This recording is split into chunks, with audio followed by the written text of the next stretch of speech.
বললো হুজুর আমি জাহান্নাম থেকে, এখন নবী তো কথা বলে না, কথা পাঠায় কে? ওমা ইয়ানতিকু আনিল হাওয়া ইন হুয়া ইল্লা ওয়াহয়ুহা।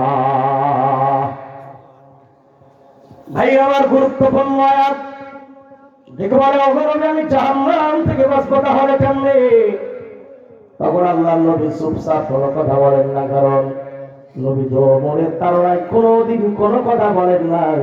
আমার নবী যা বলেছেন সব আল্লাহ পাক ওহীর মাধ্যমে নাযিল করে বলেছেন, কথা ঠিক কিনা? ভাইরা আরেকবার প্রশ্ন করে, আপনারা কি সত্যি জাহান্নাম থেকে বাঁচতে চান?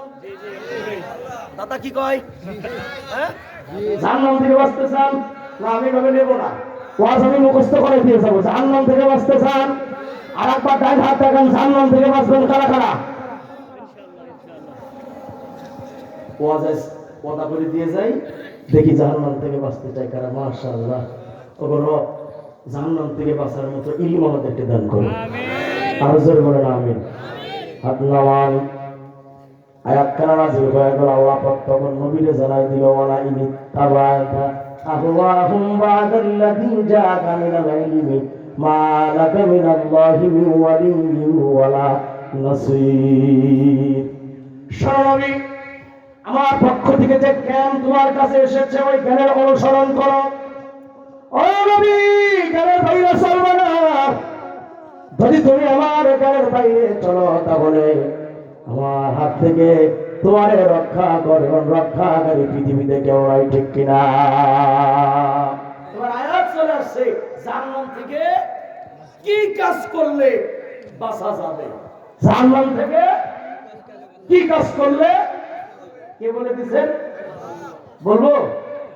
জানতে চান কোন আমল করলে জাহান্নাম থেকে বাঁচা যাবে? আমলটা কি জানতে হবে? আচ্ছা, আল্লাহ পাক আয়াত নাযিল করে জানায় দিল, ইয়া আইয়ুহাল্লাযীনা আমানু, হে ঈমানদারগণেরা। বলেন কারা? বলেন বলেন বলেন, কারা কারা? বলেন কারা? হে ঈমানদারগণেরা, জাহান্নাম থেকে যারা বাঁচতে চাও তোমরা শুনে নাও। ইয়া আইয়ুহাল্লাযীনা আমানু হাল আদুল্লুকুম আলা তিজারাতিন তুনজিকুম মিন আযাবিন আলীম। জোরে জোরে কর আলহামদুলিল্লাহ, আরো জোরে কর আলহামদুলিল্লাহ। আয়াত নাযিল হয়ে গেল, হে ঈমানদারগণেরা, আমি আল্লাহ কি এমন একটা তিজারার কথা বলবো না, মানে ব্যবসার কথা বলবো না। এ মুমিন বান্দারা, আমি আল্লাহ এমন একটা ব্যবসার কথা কি তোমাদেরকে বলবো না, যেই ব্যবসা করলে পরে তুনজিকুম মিন আযাবিন আলীম, তোমরা জাহান্নামের আগুন থেকে বেঁচে যাওয়া। কে বলেছে? সবাই এই ব্যবসাটা করা দরকার না সবার? আল্লাহ ভাই এমন একটা ব্যবসা কি বলবো না, যে ব্যবসা করে জাহান্নাম থেকে বেঁচে যাবি। ও ভাই, ওই ব্যবসা যদি কোনো হুজুর না করে, হুজুরও বাঁচবে না। ও ব্যবসা যদি কোনো মুহাদ্দিস না করে, মুহাদ্দিসও বাঁচবে না। এই তো আলেম ভাইরা, ভালো করে শুনে নাও, আলেম হবা, জাতের আলেম হবা, কোন সরকার পাওয়াতে গোলাম আলেম হবা না। কি পারবা না ভাই? ইনশাআল্লাহ। কিছু সুমন্দি আছে বাংলাদেশে, এই সরকার যদি ক্ষমতা চাই তাদেরই পাস আছে, বাগান আছে না নাই?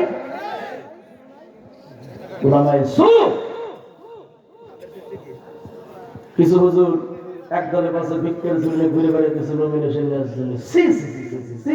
লজ্জা করা উচিত।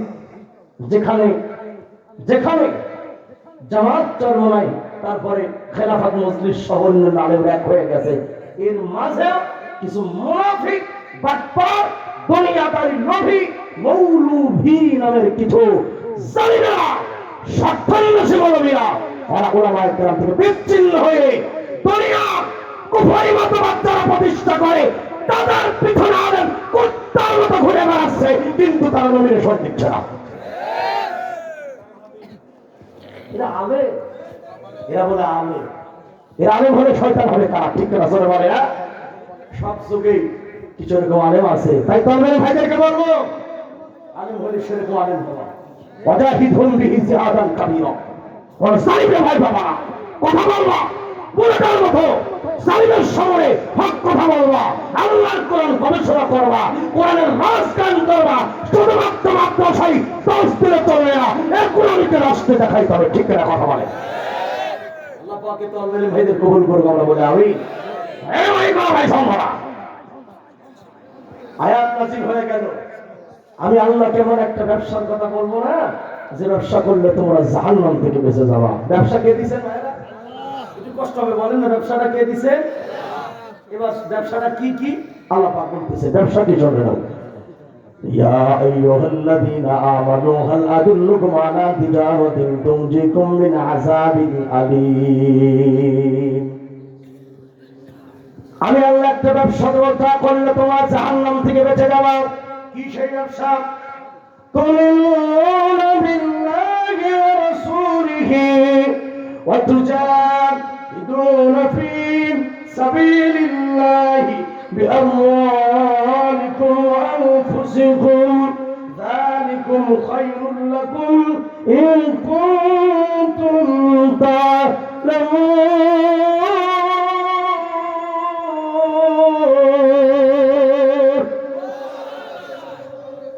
ব্যবসা দিছে আল্লাহ। কি ব্যবসা? এই যে তাকান, আল্লাহ কয় 1 নম্বরে ব্যবসার পুঁজি হইল আল্লাহ রাসূলের প্রতি ঈমান। সুবহানাল্লাহ। হয় না? ব্যবসার পুঁজি কি?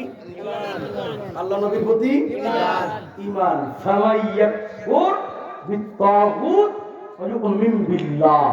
কারণ ঈমানের সাথে কুফর থাকবে না, ঈমানের সাথে শিরিক থাকবে না, শিরিক মুক্ত কুফর মুক্ত ঈমান থাকবে। আল্লাহ কয় পুঁজি হইল ঈমান আল্লাহ এবং রাসূলের প্রতি। এরপরে ব্যবসার মূলধন হইল ওয়াতুজাহিদুনা ফী সাবিলিল্লাহ। আল্লাহ কয় ব্যবসার মূল কাজ, মূল ডিউটি হলো বিআমওয়ালিকুম ওয়া আনফুসিকুম। তোর মাল, তোর জান দিয়া, তোর ঘাম দিয়া, তোর রক্ত দিয়া, তোর জীবন দিয়া, তোর মাল দিয়া আমার জমিন আমার দিন কায়েম করা হলো তোর ব্যবসা। এই ব্যবসা যারা করবে আল্লাহ কয় তুনজিকুম মিন আযাবিন আলীম, তারা জাহান্নাম থেকে বাঁচবে। কোরআন হাতে করে বলে গেলাম, জানি না কে কন্ট্রোল করেন, জানানো দরকার না। আজ থেকে তওবা করেন, ফিরে আসেন।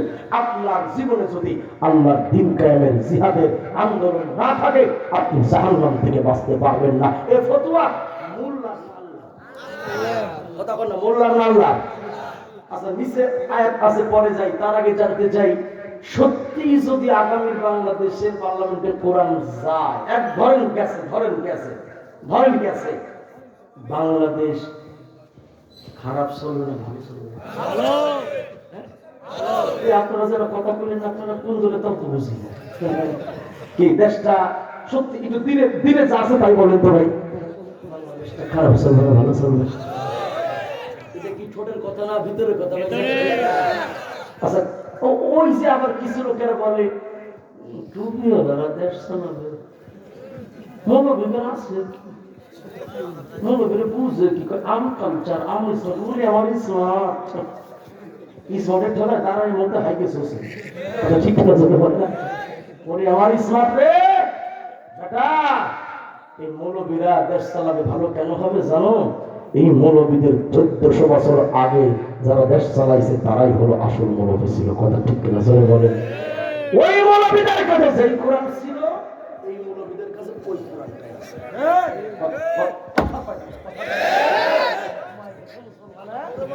কোরআন কয়টা? কোরআন কয়টা? হযরত ওমর রাষ্ট্র চালাইছেন। ওমর কত বড় আলেম ছিল জানেন? সূরা বাকারার তাফসীরের পিছনে ওমর 8 বছর ব্যয় করছে। আল্লাহু আকবার কয়টা? আলী কত বড় আলেম ছিল? আলা মাদিনাতুল ইলমি ওয়া আলিয়ুন বাবুহা। রাসূল বলে আমি ইলমের রাজধানী, আলী হইল ঢোকার। ছোট আলেম না ভাই? কি ছোট আলেম না বড় আলেম? এই আলেমরা কি রাষ্ট্র চালাইছে? চালাইছে। বোম মারি করে কথা কই না কে? এই আলেমরা রাষ্ট্র চালাইছে কিনা বলেন? কতটুকু রাষ্ট্র বাংলাদেশ থেকে সামান্য একটু ছোট ছিল। এই জাতিরা বুঝাবো কেন বলেন? হযরত ওমরের রাষ্ট্র বাংলাদেশ থেকে ছোট না বড় ছিল? বড়। কত বড়?